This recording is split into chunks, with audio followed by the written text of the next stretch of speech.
Good afternoon to all our friends at the Newport Beach Country Club and the Balboa Bay Club. We welcome you to this virtual town hall. My name is Flynn Andresi, and I have the privilege of serving as the president of the Hoag Hospital Foundation. I'm also a fellow Newport Beach Country Club member and excited to be with you this afternoon. And we have a very special program for you today. But first, I want to share some gratitude, especially for Dick Pickup and the Pickup family, who have been major supporters at Hoag Hospital and are the primary funders behind the Pickup Family Neurosciences Institute. And you'll hear from two doctors from that institute today, as well as I'd like to express our gratitude to Kevin Martin and his team for allowing us to host you today on this beautiful afternoon, while unfortunately many of us are indoors. We have a long-standing relationship with both the Balboa Bay Resort and the Newport Beach Country Club. We hold many events there and have a great collaboration, and are so grateful to have these wonderful facilities in our community. I also want to just express my gratitude, and on behalf of the Hoag Hospital and also the Hoag Hospital Foundation Board of Directors, and thank all of you for your support. Hoag was started with a gift from generous donors, and over our last 70 years, philanthropy has been a significant part of what we're doing here at Hoag and why we are who we are. And you're going to hear some just recently released rankings of Hoag Hospital by U.S. News and World Report in just a minute from Dr. Michael Brandt-Sawatzky. But we've had incredible support from the community, and our objective here at Hoag Hospital is to ensure that you don't have to leave the county for your care, and you're a big part of making that happen. Several months ago, when COVID first hit, we also came to you to ask for very needed support and very immediate support. And as you can see on the screen, you stepped up, and you stepped up in a very big way. So today, we've raised over $6.2 million in a very short period of time just to support our COVID-19 fundraising efforts and the needs that we have. And this is incredible, especially given the personal protective equipment that is so necessary to keep our frontline caregivers safe, our doctors safe, and all of our employees safe, as well as to treat the community with various new drugs and research programs that you'll hear about today. So some of you may have read, and you'll hear a little bit more about this in the program later, may have seen on the front page of the Orange County Register this morning that in a recent antibody study that we did on over 3,000 employees, basically we found that only 1% had really been exposed to this virus to the extent that they had antibodies in their systems. So that's a credit to you and your support for helping keep them safe. Our program today will proceed as follows. You'll first get a COVID-19 update, and then you'll hear more about how we're approaching the care for this community and some of the research that we're doing with the clinical trials and the antibody study. And then we're going to shift a little bit, and you will hear from one of the world leaders in virtual reality who will share with you some of the virtual reality aspects that and the benefit of virtual reality to treat some of the challenges that are occurring because of COVID-19, especially for those patients who are isolated from families and other aspects. And then don't worry, we will spend a lot of time answering your questions. And if you look to the middle bottom of your screen, you should see a Q&A symbol. So what we would encourage you to do as questions come up, if you would type in that question, and you can ask it specifically for one of our physicians or for any of us, or I will just direct it. We will try to do our best to answer as many questions as possible, given that we have hundreds of people on this Zoom conference today, on this town hall. My sense is we'll have quite a few questions. So let's get right into the meat of the matter, and it's my privilege to introduce and turn the time over to Dr. Michael Brandt-Sawatzky. We affectionately know him as Dr. Beasy. He's our senior physician executive at Hoag. He's also the executive leader for the Hoag Center for Research and Education and the Ron and Sandy Simon Executive Medical Director Endowed Chair. And he oversees, as the Executive Medical Director, the Pickup Family Neurosciences Institute. He's going to share insight on the current state of the virus and how Hoag is treating it. Dr. Veazey. Well, thank you, Flynn. It's certainly a pleasure to be with you all virtually. I wish it could be in person. It will be soon, as you will see from my presentation, that we can resume face-to-face meetings. I am an optimist on that, as you'll hear. And I will be speaking to you with wearing several hats. I'm privileged to have several hats at Hoag Hospital, starting off with my senior physician executive hat and leader of the Pickup Family Neurosciences Institute under the Ron and Sandy Simon Endowed Chair. Let me just share with you some news that just came out today about Hoag and the Institute. US News and World Report ranks hospitals every year, 4,500 hospitals in the United States. And as of this morning, we were told we are the top ranked #1 hospital in Orange County. We are in the top 4 in the LA metro region, which includes LA and Orange County. We're in the top 4 along with UCLA, Cedars, and USC. Obviously the only non-university training program in the top 4. And we're in the top 10 in California, one of only 3 non-university hospitals in California. And we're even ahead of UCI, our colleagues up the freeway. So very proud of that, but I'm particularly proud because of the Pickup Family Neurosciences Institute's tremendous support from the Pickup family. We elevated ourselves from 37 to number 27 in the country out of 4,500. That's top 0.5% for neurology and neurosurgery. Just to give you a feel for what number 27 means, the first 26 are all hospitals that have neurology and neurosurgery training programs. We are the only community tertiary center in the top 27 without a training program for interns and residents in neurology and neurosurgery. And behind us are such notable names as Duke University, where Ted Kennedy went to have his brain tumor treated, University of Virginia, where my younger colleague trained, Rob Lewis, who you'll be hearing from, University of Wisconsin. These are all storied neuro programs around the country and are ranked lower than actually the Pickup Family Neurosciences Institute. So just a little pride and Hoag's, I think, service to this community because of the partnership that Flynn described has allowed us, particularly with the support of our philanthropy, to hire remarkable people like Rob Lewis, you'll be hearing from, and other members of the Institute to elevate us into that top half of 1% as a neurosciences institution. So forgive me for a little bit of pride, but I think it's deserved for my colleagues who are doing all that work and for the community, which has helped us get there. So with that, next slide, please. Let me launch into my presentation wearing my hat as the executive leader for the Hoag Center for Research and Education. That center, by the way, is now transformed by COVID and the various research trials you'll be hearing about into a top-notch research organization with additional staff and additional resources sponsored by the various drug companies and other entities, including the community, to help us support the research you'll hear about. Before we get to that, let me just give you the context and the background of where we are in Orange County and at Hoag and how we got to those research trials. So you're looking at a bit of a scorecard here with lots of numbers. Those of you that are deprived of daily basketball scores and football scores, you might appreciate these numbers.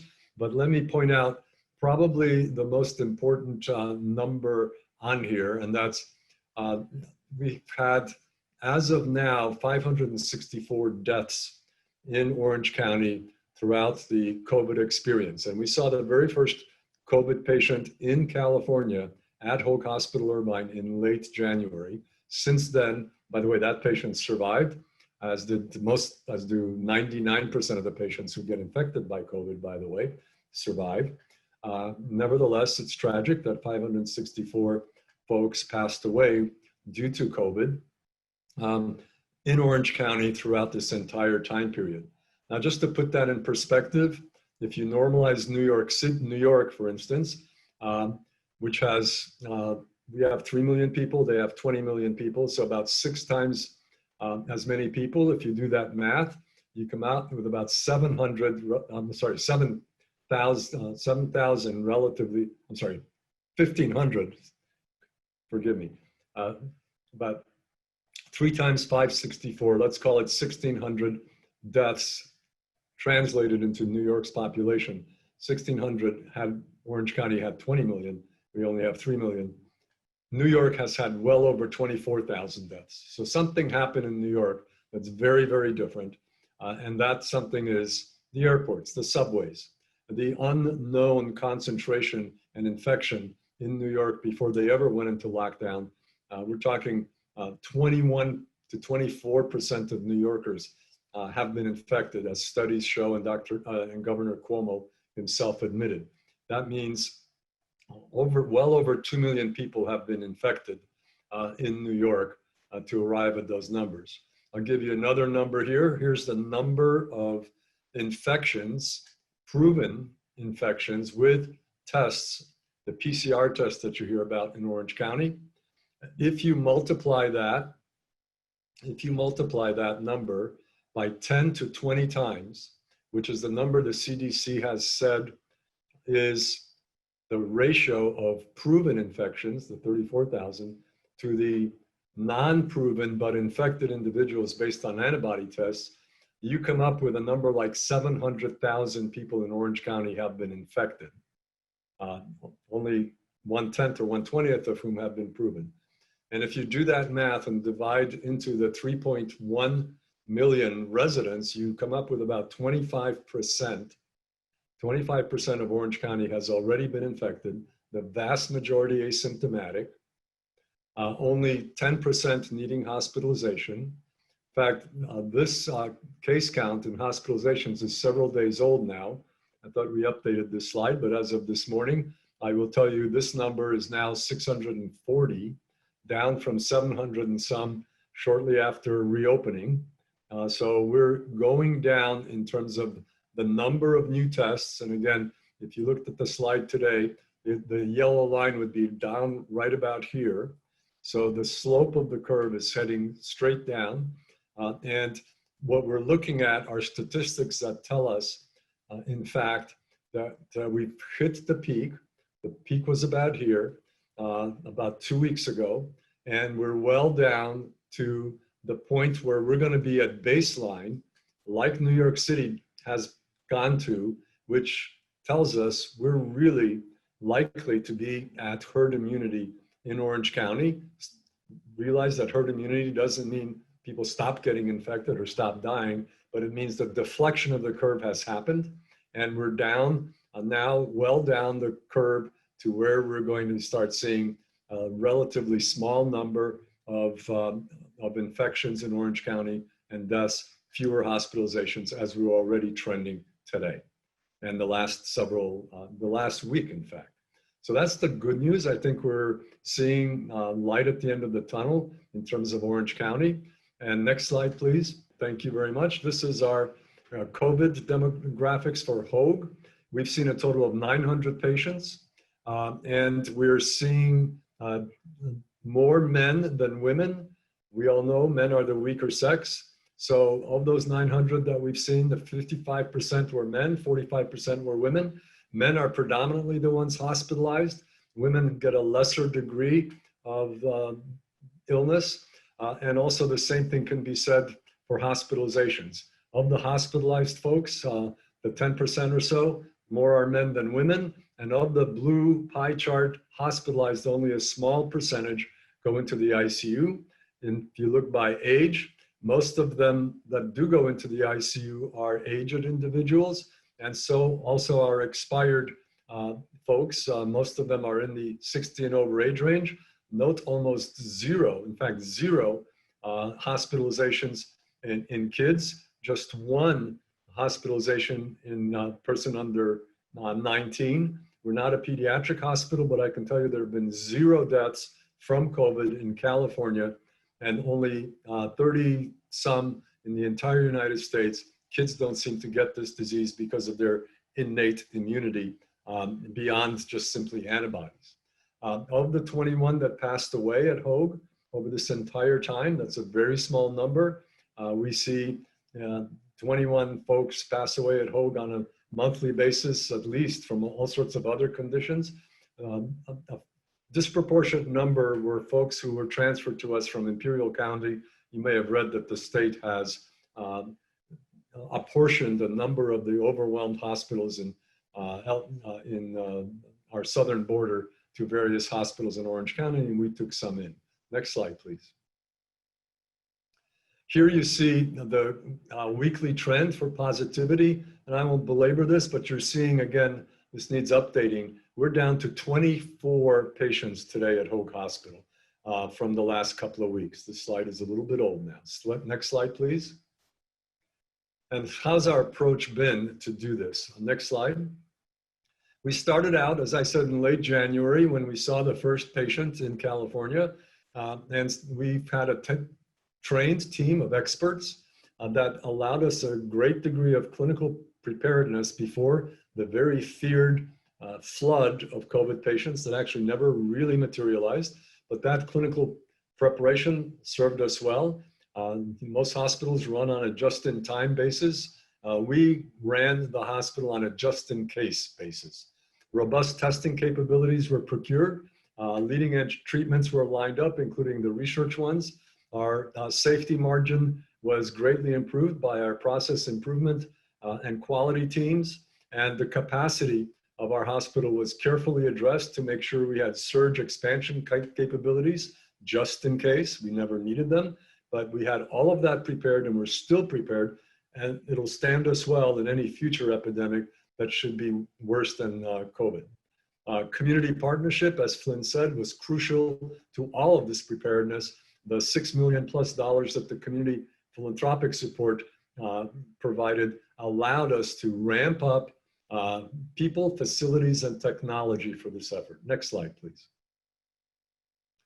This is the kind of dashboard we used, and I won't belabor it, but every day we see this dashboard to look at how many beds we have occupied, what our, next slide, what our number of respirators is, what our PPE is. So we keep a daily dashboard. I can tell you, we never exceeded more than 10% of that bed capacity by COVID patients. So fewer than 10% of all of our 500+ beds were taken up by COVID patients, and our ventilators remained in plentiful supply, as did our supplies and PPE, personal protective equipment.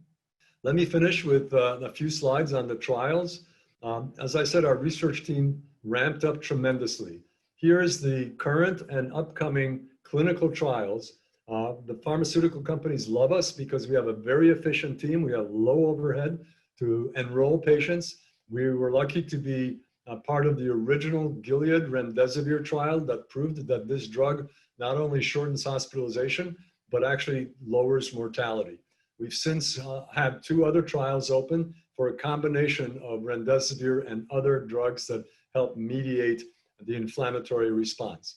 And one of the trials that we'll talk about next is the convalescent plasma trial, which allows us to take harvested plasma from people who have, can you back up, please? The convalescent plasma takes recovered patients' plasma, providing antibodies to those that need it who are acutely ill. Next slide, please. And finally, our serology study of hospital workers. We wanted to see what the prevalence of infection was in our healthcare workers to help us understand how to deploy the workforce. Next slide.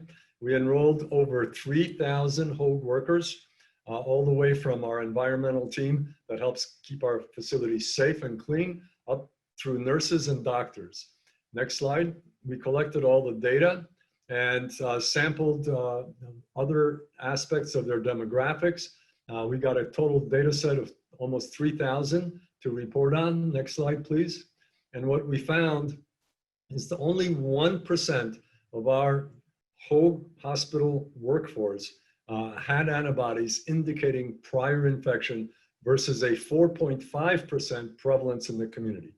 This is because we've educated our workforce around personal hygiene, protected them in the workforce, and such that when they went home and interacted with their community, they maintained the lessons and the importance of cleanliness and sterility, such that their infection rate has been extremely low, testifying to the very, very safe nature of the Hoag Hospital environment. We're going to retest them at 8 weeks.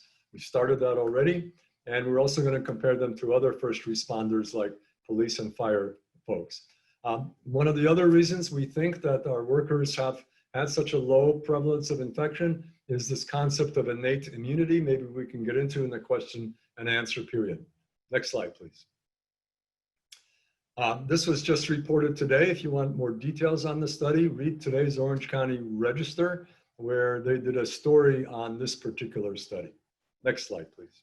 And with that, I'll turn over my time to my esteemed younger colleague, my grandson, Rob Lewis, who is leading our charge in terms of deploying virtual reality techniques and in the health workspace and in the healthcare arena. Rob?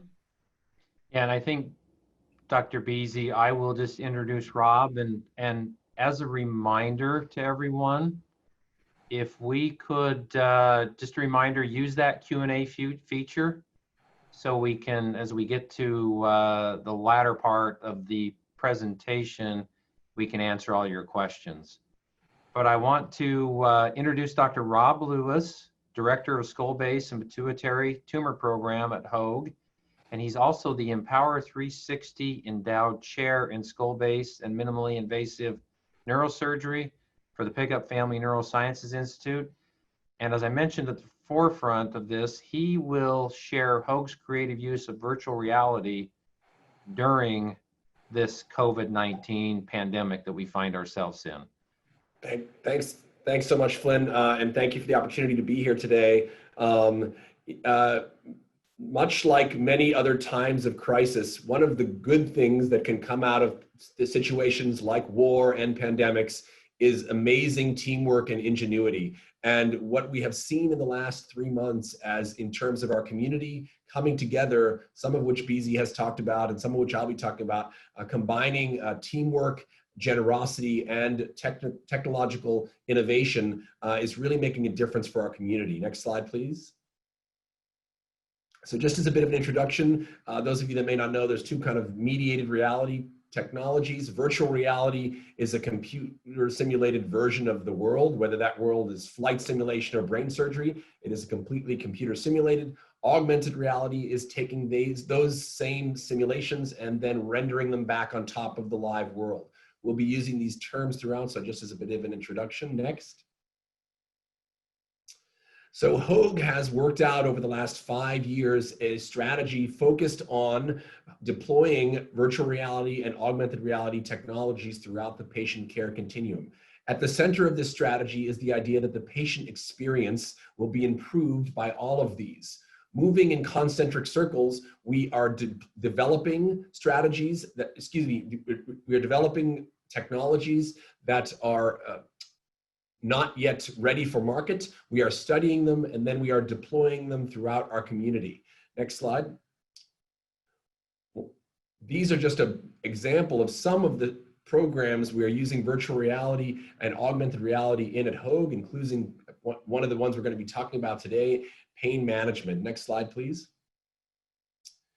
We realize that one of the things that has come to the forefront during the coronavirus era is a significant increase in mental health problems, including the disease of addiction. People are isolated in their homes, which anyone in this field knows isolation makes addiction worse. It makes people more likely to relapse. We know that this is a mental health crisis that we're just beginning to see the impacts of. Next slide. In an attempt to solve this, we are deploying virtual reality both on an inpatient and an outpatient basis.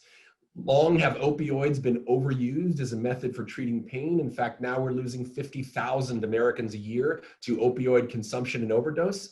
Virtual reality has been around for a long time, and in fact, it is extremely well studied. Nearly 500 published articles using virtual reality for pain management, and the majority of these definitively demonstrate that virtual reality helps reduce pain both before and after surgery, as well as medical procedures. Next slide. So the way that Hoag, in typical Hoag style, solved a problem that came up during the coronavirus era was we took nurses who would have otherwise been furloughed. This is a team of 8 nurses who would have been furloughed because their units were closed in anticipation of a surge because elective surgeries were canceled. Instead, these nurses were redeployed to grow our virtual reality program and offer these amazing technologies to inpatients throughout the hospital. What many of you may know is that during the crisis, and including still now, inpatients are not allowed to have visitors. This includes patients who have undergone surgery, as well as women who are leading up to and during labor and delivery. Even still, during labor and delivery, they were not allowed to have even their husbands there. We needed to find a way to help relieve the significant increase in anxiety and resultant increase in pain, and we thought virtual reality was the way to do it. So we took this team of nurses who would have otherwise been put on unemployment and deployed them as our champions throughout the hospital. Next slide, please. Over the course of that 3-month period, we treated over 500 unique patients with age ranges from 18 to 98, showing that this technology is not just for the young, but can provide significant relief for pain and stress to many of our patients throughout all different types of pathologies: medical, surgical, acute rehab, chemical dependency, obstetrics. And just to make a point of some of the specific quotes we had here was, this is after the virtual reality experience. One patient said, "This is the first time I've been able to sit up and eat since being admitted." Another patient said, "No pain during VR, very relaxing, helped me to fall asleep." The average pain reduction score was 3 on a scale of 1 to 10. Just to give you an idea, 3 points reduction is about the same as an average dose of fentanyl or morphine would give you. So we're seeing a similar reduction in pain in medical and surgical patients, similar to what we see for opiate administration, except instead we're using safe and non-addictive technologies like virtual reality. Next slide, please. We did have some hurdles to overcome. Of course, there was concern from putting a headset from one patient to the next. So we deployed UVC decontamination technology, with this company Cleanbox, which puts the headsets in and after 1 minute is able to successfully decontaminate the headset, including having been tested against the SARS-CoV-2 virus. With a 2-minute cycle, it reduces the saturation of the headset to greater than 99.999%, meaning effectively eliminating the virus on the headsets. And this allows for safe deployment from one patient to the next. Next slide, please. This is one of my favorite quotes. It's a 62-year-old male after recovering from spine surgery who said, after using virtual reality, I was even able to reduce my pain medication by half. We are, at Hoag are proud to be at the forefront of the work that we are doing in this space, because in the face of fighting COVID, we are also fighting an epidemic of mental health and opioid addiction, and we need to continue fighting these battles as well. So it isn't just that we have one thing going on. We are allocating resources and teams of people, even in the face of the epidemic, to fight other epidemics as well. Next slide, please. Why is virtual reality so powerful in this space? Because unlike traditional forms of learning, it unlocks and engages all 4 learning systems of the brain.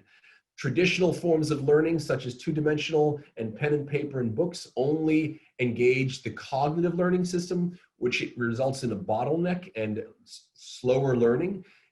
Virtual reality, because it is experiential, engages all four of the brain's learning systems: cognitive, experiential, behavioral, and emotional. By leveraging all four learning systems, we're able to accelerate learning, and therefore, whether it's managing pain or teaching patients how to meditate or reducing their stress, this powerful technology can help us to reach more patients and faster and expand the footprint and capabilities of our increasingly short supply of physicians and nurses. Next slide, please.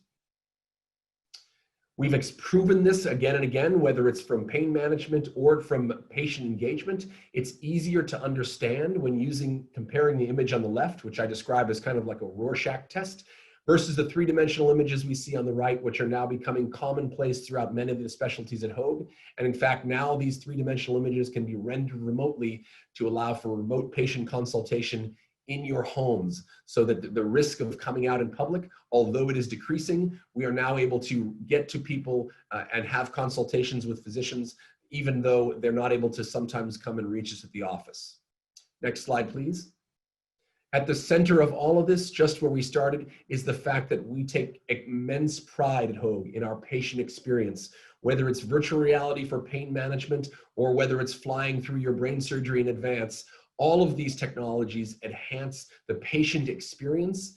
And to finish, to echo what Dr. Brand-Sawatzky and Flynn said, it was only in 2017, so 3 years ago, that the Pickup family, with their amazing generosity, donated to fund the Pickup Family Neurosciences Institute. At the time, we were unranked nationally for neurology and neurosurgery. And now, over the last 3 years, we have climbed from unranked to 37th last year to now 27th in the nation. That is the power, the transformational power that your generosity can have and has had on neurosciences, as well as many of our other institutes at Hoag. As I mentioned, in times of crisis, we need your help now more than ever. And you've seen what we will do when we partner together. I believe there's no limits that Hoag cannot reach. Thank you for having me today. Thank you, Dr. Lewis. And thank you, Dr. Beasy, for presenting to us today. We wanted to make sure that we spent the majority of the time today answering your questions. You represent our community, and we're grateful for the support that you've provided over the years.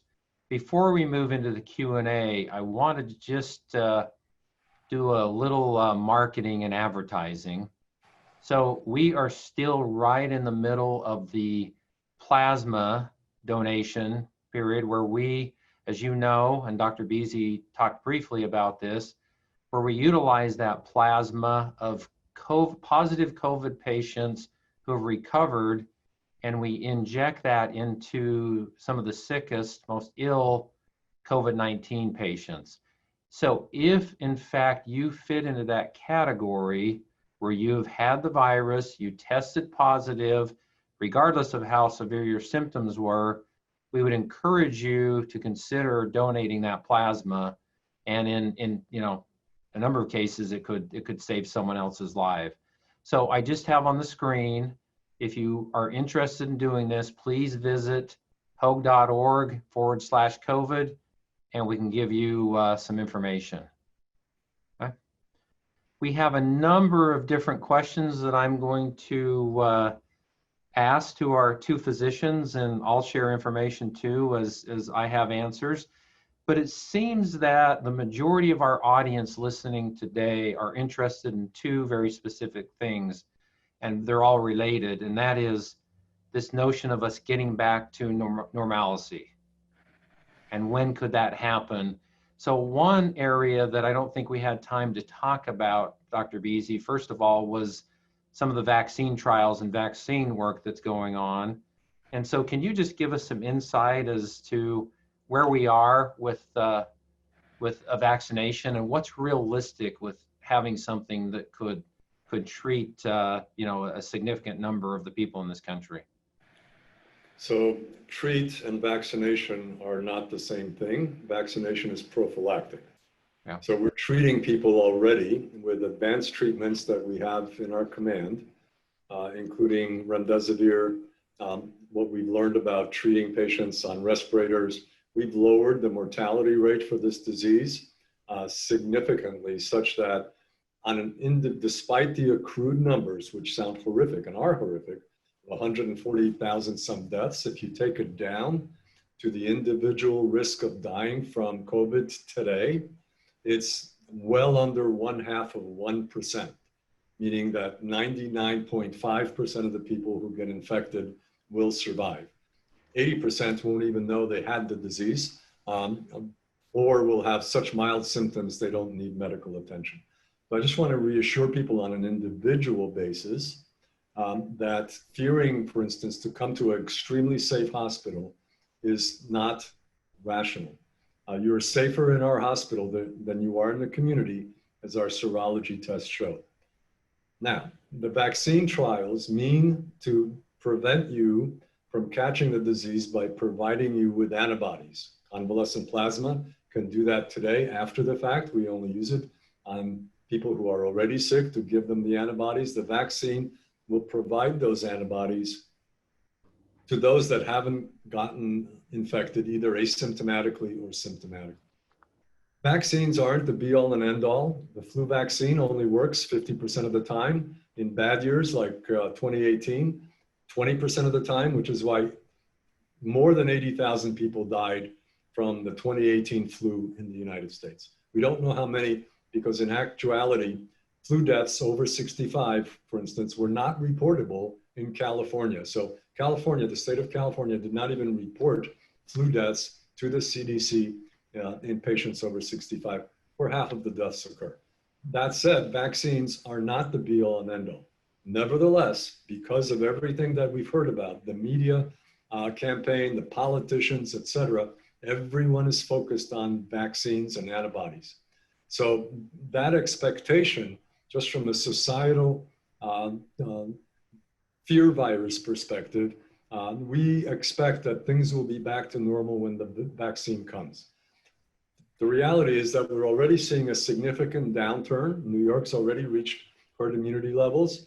And in my personal opinion and hypothesis is that we will see a relatively low number of infections and deaths by the time the vaccine arrives. And that I would predict that just like with the flu vaccine, please everybody get vaccinated for the upcoming flu season. That's a vaccine that's available.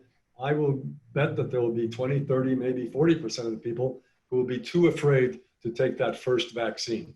So we shouldn't wait for the vaccine to return. I hate the term new normal. How about a higher state of being as opposed to a true normal? A state where we're much more cognizant of our personal hygiene, where we wash our hands, where we cover our faces with a mask if we go into a crowded and closed space, and where we practice social distancing as much as possible, just like in any other flu season going forward. That should be how we did it 2 years ago or a year ago. So that heightened state of awareness is what I would call a elevation to a higher, evolution to a higher level of being around our own and our society's safety. When will that be? Again, because of the politics and because of the media, that probably won't happen until the vaccine gets there. But I will tell you that in reality, it could happen sooner than that. All right, thank you. Hey, can you explain, because you did indicate, and through our own research study, we certainly have a low number, a little over 1% of our employees have the antibody. But at the same time, you're talking about herd immunity out in the community. Are those two things conflicting, or is it just, again, that the hospital is a safer environment than what people are getting exposed to in the community? So they're overlapping, actually. So what we've learned as the antibody testing around the country and around the world really is showing us that there's a surprisingly small number of people who have acquired antibodies in places where the disease isn't all that consequential. Not that it isn't a consequential disease. Obviously, it's brought society to its knees.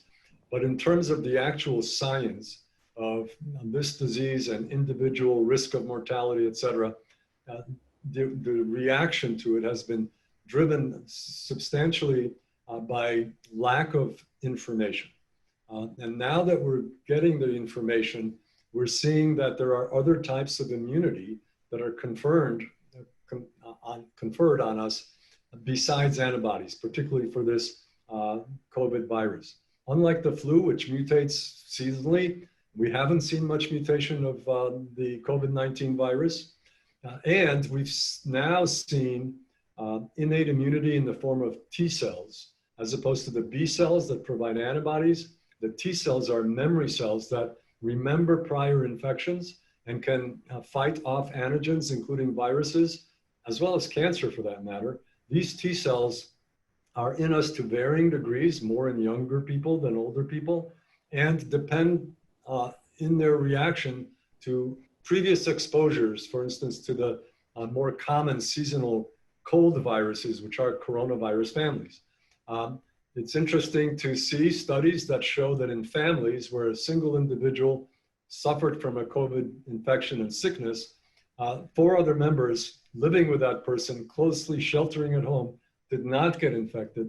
And then studying their T cells in highly sophisticated tests, which we can't do in routine laboratory settings, but universities can do. Studying the family members' T cells shows the family members seem to have these reactive T cells that fight off COVID, and that's why the families never got infected.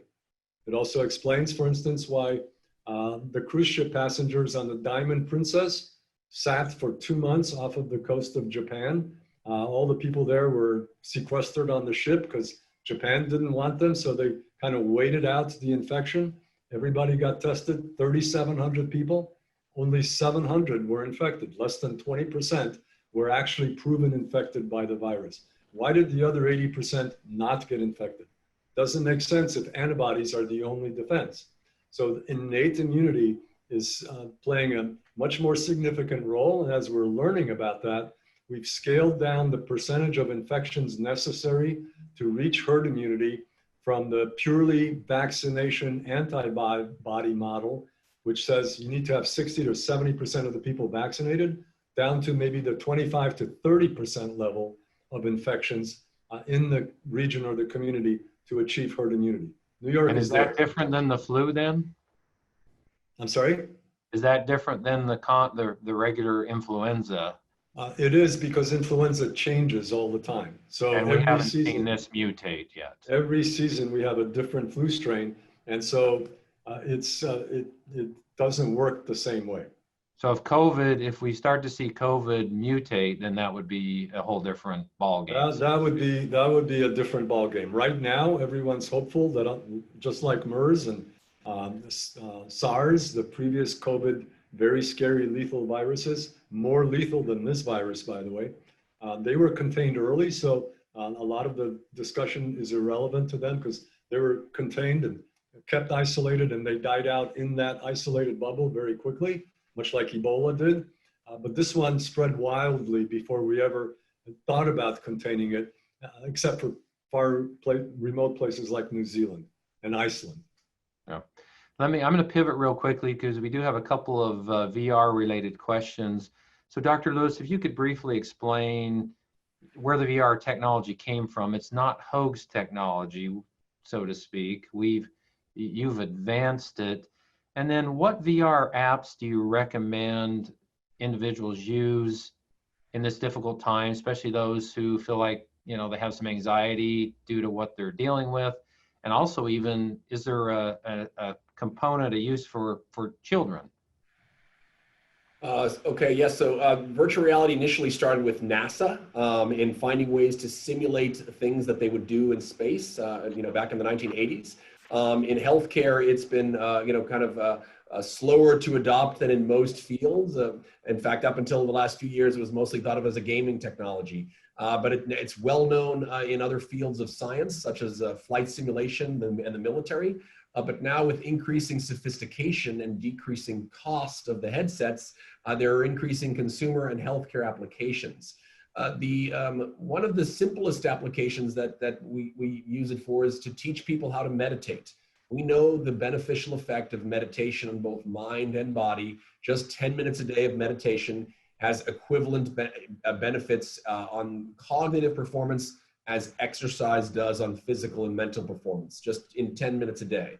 But it's a relatively abstract concept for most. So one of the ways we use virtual reality is to teach people to meditate, meditation in the box, that instead of being in your room alone by yourself in the hospital, you can be sitting on a beach in Bora Bora or in a beautiful valley breathing life into a tree. So it's teaching you long, slow respirations and how to calm your sympathetic nervous system, which is the fight or flight fear response, and activate your parasympathetic nervous system, which is the calming rest and digest.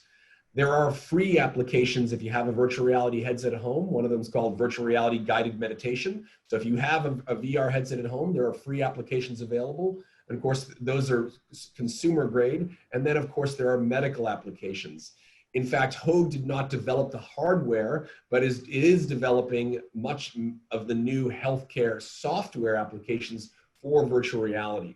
An example of this, which will be released in time with the new Fudge Family Birthing Suites in Irvine, is our virtual reality program, which we are calling Nurture, which is a 5-month VR program for new moms that guides them through the 2nd and 3rd trimester of pregnancy and into the postpartum period, helping them to deal with the stress and anxiety that comes with leading up to childbirth, as well as the anxiety that comes with being a new mom. Each weekly lesson will be paired with lessons from our director of our Women's Institute and the physicians, as well as VR guided meditations to help make those lessons sink in. Again, engaging those 4 learning systems to really help guide our Hoag moms into what is and should be a joyful experience of childbirth. Ranging from that to using it for a chemical dependency and addiction, where also mindfulness plays an enormous role in the recovery from chemical dependency. Those are just a few examples of where Hoag is not just deploying the technology of others, but building from ground up. This Nurture program has been built from scratch here at Hoag with a company partner and is now ready to be deployed this coming October. Thank you. Appreciate that. So I'm going to now tackle what I would consider to be the elephant in the room, and using just the science. And there are a lot of questions that have come in different forms and fashion around this. Dr. Beasy and Dr. Lewis, you may have some input too, because you actually have school-age children or child. And Dr. Beasy, I know you have an opinion on this, but taking all the politics out of it, going back to school this fall, you've explained that this does not seem to impact very significantly kids under 18, but obviously there are teachers and others in the school who may be of an older age. What should the schools be reopening, and what's the scientific opinion on this topic? Well, so you said and then you said scientific. I hope at the end of this you'll agree that they're one and the same. I do believe that science is on the side of my opinion, and I will just side with the CDC, Center for Disease Control, that issued a statement just late last week about the essentiality of school reopening for the health of our kids, and the American Academy of Pediatrics. In my opinion, it's tiny compared to the authoritative nature of those 2 organizations, one being the national authority on what should happen to benefit the health overall of our country, and particularly of our children in this case. And the second being the representative society for all the physicians that deal with the health of our children, the American Academy of Pediatrics. Both have stated the importance of reopening school this September safely. Where the politics come in, I think, is on the side of the word safely. I'll just give you the obvious fact. Orange County Board of Supervisors voted to do that without stressing the safely part. They didn't line itemize what safely means, which in my mind means wearing masks for all the kids. First of all, not having kids come to school that have any symptoms. If they come without symptoms, they still wear masks. Their temperature is checked before they walk in, and there is well ventilated, as opposed to closed in classroom availability. Social distancing of 4, 5, 6 feet between the kids and the teachers. All of that should be considered.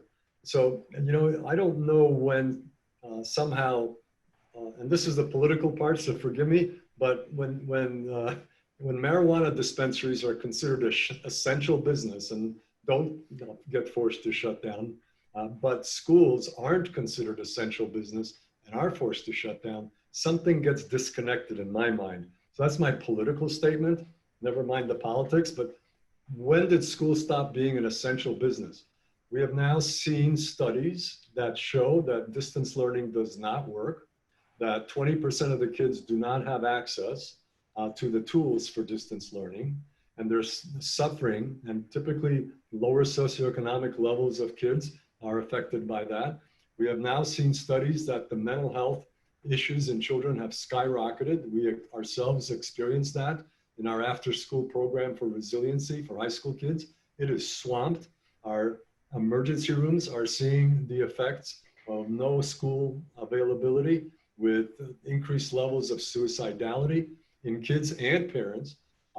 Reports have documented the fact that child abuse and domestic violence have dramatically increased with the shutdown of schools and society. So it's clear that school is an essential business for the health of our children, and I would argue their parents.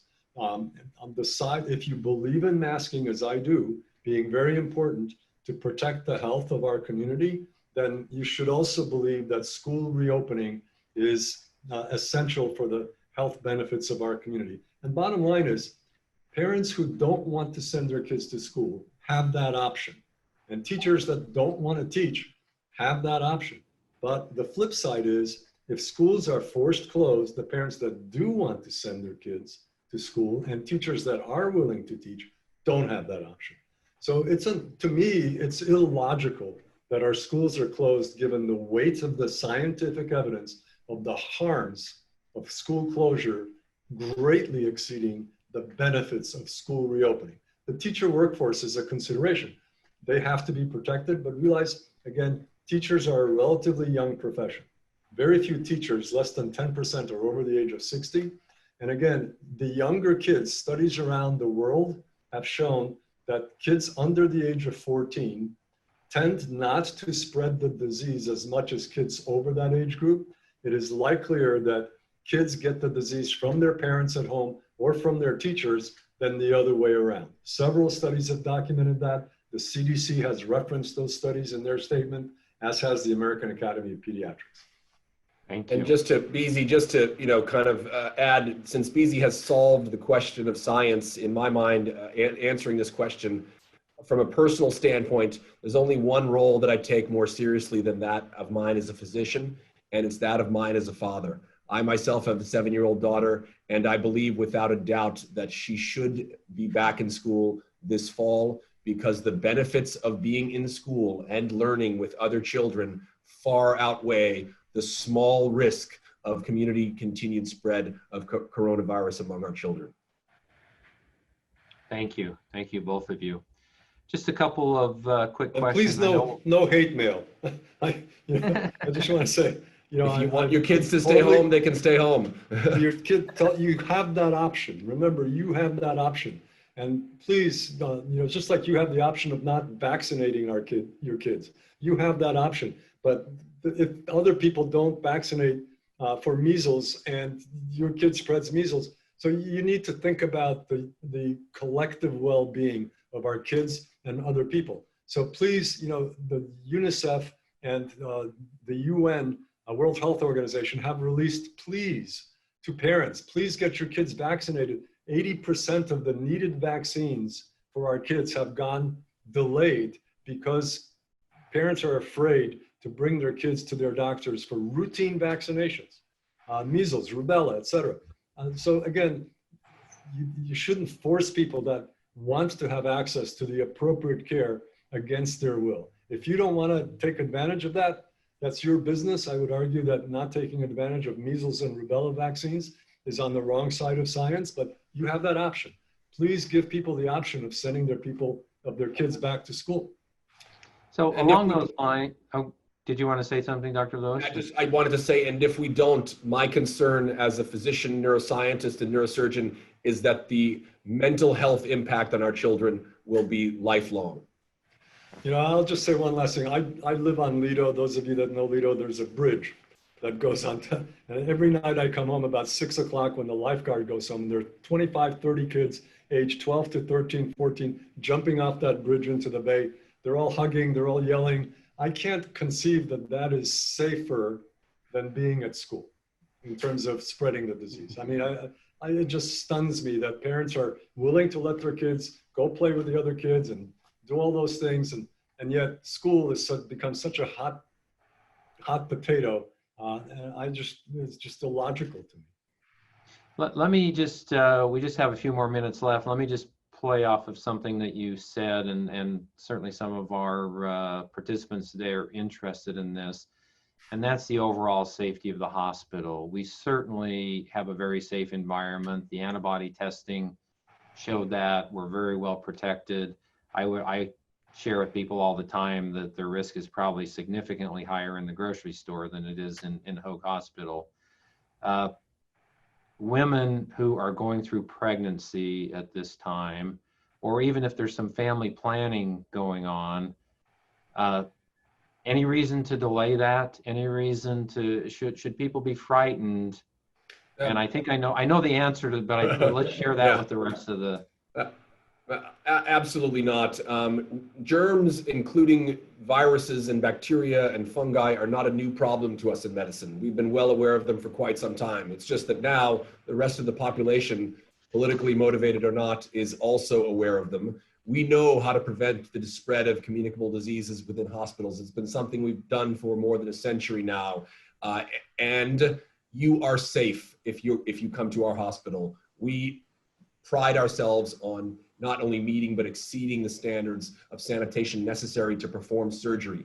Think about it. If we're able to safely perform surgery and cut into someone and not infect them during that, then I think we have a pretty good handle on how to spread the disease, stop the spread of disease from one patient who is in another room to another. So if you have a medical or surgical emergency, or even need medical care that's not emergent, please come to your doctors, please come to Hoag. I guarantee your risk of dying of COVID is significantly lower than your risk of dying of a heart attack or stroke should you try to take your chances by yourself without coming to seek the care that we can provide in the hospital. And will you add to that as well, Let me just tag Dr. on to Lewis? that for a second, Flynn. Let me just finish real quickly. Will you add to that, just because we have a number of people who've asked this question, the risk of other infections such as C. diff, sepsis, MRSA, nothing changes because of COVID, right? I mean, we spend Absolutely a lot of not. time. In fact, those are things that are, those are specifically, some of them hospital acquired infections. This is not that. This is a communicable, community transmitted disease.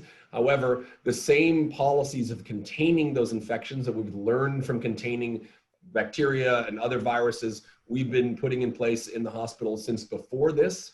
Of course, now we have increased precautions, but we are, again, prepared and fully capable to prevent the spread of infection. That the hospitals are among the safest places you could be right now. And so let me just talk about mothers and babies, because that was part of your original question. Yes. It's been well shown now that the virus does not transmit from an infected mom who's positive. And by the way, we test our moms that come in for delivery. That virus does not cross the placenta. There's been not a single reported case of a child, a newborn, being born positive from a positive mom. There are also studies that document that about, depending on which study you read, about 10 to 15% of moms that come in to deliver are asymptomatically positive, didn't even know they had the infection while pregnant, and deliver a very healthy, normal child. Everybody freaks out when that happens, but the reality is, again, the vast majority of these infections are asymptomatic or so minimally symptomatic they don't need medical attention. 99% of the folks that get infected survive, including senior folks. We had 90-year-olds come to our hospital, leave the hospital a few days later. So, and remember the total number of deaths, just the context, more people have died of accidents this year or on a regular year, just injuries from simple accidents, falling off a roof, car accident. 900 annually die in Orange County. To date, we've had 600, whatever that number is, 600 or so deaths, not quite 600 deaths from COVID this year so far. So we haven't even reached the number of accrued deaths from accidents in Orange County. So let me do this since we are just past our time. Any parting, a lot of questions, and we will do our best to type answers to these questions that have come in. So we appreciate all the questions from our audience. Any parting comments? You know, I think what I'm sensing here is all of us want to get back to a normal life, travel, hotels, school, all those different things. Let's give your view of hope for the future, if there is hope for the future. Well, my hope for the future is Rob Lewis. You know, someone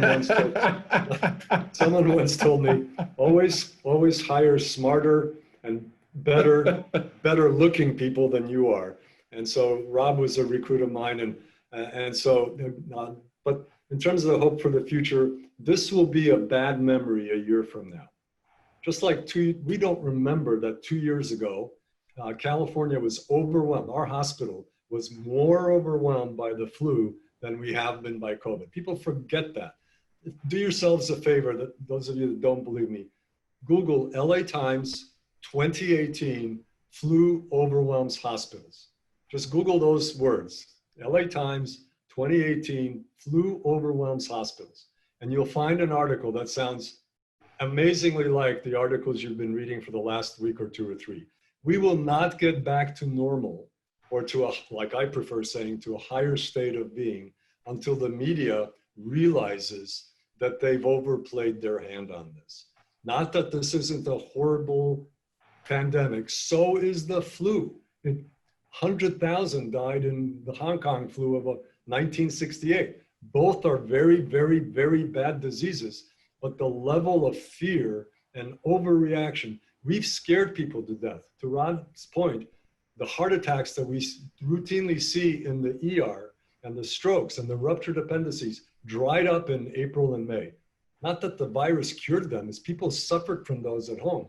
New York has documented thousands of deaths found at home without ever making it to the hospital, many of which they dropped 40% heart attack ER visits at NYU, my friends tell me there. This is a national documented thing that we scared people to death, staying at home, not coming to the hospital, which is, as we pointed out, my parting point is the hospital is the safest place you can be during any kind of an infectious pandemic like this. We know how to do this. We've got this. We have triage resources and processes. We have well-trained teams. Our workers are well-trained, as you've just seen. There is no reason to avoid your doctors or your hospitals. We know how to do this. Come and maintain all the delayed biopsies of breasts, the colonoscopies, delayed cancer diagnoses. Dr. Eisenberg, our cancer director, was just featured on that topic in the news just yesterday or today. And others have written about it. This virus has had derivative effects that are as bad, if not worse, than the direct effects of the virus on people's health. Thanks. And just to echo, I would say that just to echo what Dr. Beasy said, and to use an analogy that everyone can understand, in times of war, we trust our Marines and our Navy SEALs and our Air Force and our soldiers to keep us safe. This is a time of war, except instead of against an outside enemy on a foreign land, it's a microscopic enemy. And you should trust us. We, the doctors and nurses and frontline healthcare workers, are your Marines. We are your Navy SEALs. Trust us to keep you safe. That is our job, and we stand prepared to do it. Thank you. I'd like to thank our two doctors, Dr. Beasy and Dr. Lewis, for participating today and sharing their thoughts, and also thank our audience. I know there are a number of questions we didn't get to. We'll do our best to get to those questions and answer them individually. And we are also recording this, so we will figure out a way to provide possibly some level of access to it at some future time. We'll also send out some additional information tomorrow that you'll have available to you. So thank you, everyone. Have a good night. Stay healthy, stay safe, and hopefully you found this helpful. Thank you so much.